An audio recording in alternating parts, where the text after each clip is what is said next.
नमस्कार दोस्तों। एक बार माता पार्वती ने भगवान शिव से कहा, प्रभु, मैंने पृथ्वी पर देखा है कि जो व्यक्ति पहले से ही दुखी है आप उसे और ज़्यादा दुख प्रदान करते हैं, और जो सुख में है आप उसे दुख नहीं देते। भगवान ने इस बात को समझाने के लिए माता पार्वती को धरती पर चलने के लिए कहा और दोनों ने इंसानी रूप में पति पत्नी का रूप ले लिया और एक गांव के पास डेरा जमा लिया। शाम के समय भगवान ने माता पार्वती से कहा कि हम मनुष्य रूप में यहाँ आए हैं, इसलिए यहाँ के नियमों का पालन करते हुए हमें यहाँ भोजन करना होगा। मैं भोजन सामग्री की व्यवस्था करता हूँ, तब तक तुम चूल्हे की व्यवस्था करो। भगवान के जाते ही माता पार्वती चूल्हा बनाने के लिए ईंटें लेने गई। गांव में कुछ जर्जर हो चुके मकानों से ईंटें लाकर चूल्हा तैयार कर दिया। चूल्हा तैयार होते ही भगवान वहाँ पर बिना कुछ लाए ही प्रकट हो गई। माता पार्वती ने पूछा, आप तो कुछ लेकर ही नहीं आए प्रभु, भोजन कैसे बनेगा? भगवान बोले, पार्वती, अब तुम्हें इसकी जरूरत नहीं पड़ेगी।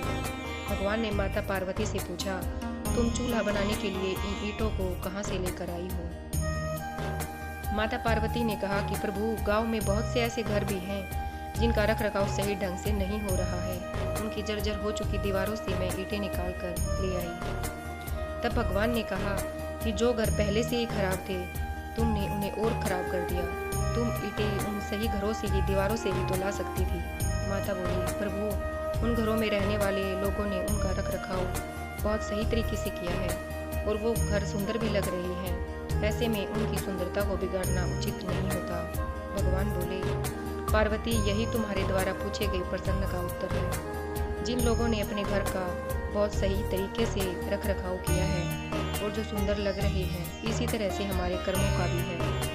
यानी कि सही कर्मों से अपने जीवन को सुंदर बना रखा है जिन्होंने, उन लोगों को दुख कैसे हो सकता है? मनुष्य जीवन में जो भी सुखी है वो अपने कर्मों के द्वारा सुखी है, और जो भी दुखी है वो अपने कर्मों के द्वारा दुखी है। इसलिए हर एक मनुष्य को अपने जीवन में ऐसे ही कर्म करने चाहिए कि जिससे इतनी मजबूत व खूबसूरत इमारत खड़ी हो सके कि कभी भी कोई भी उसकी एक ईंट भी निकालने न पाए। धन्यवाद।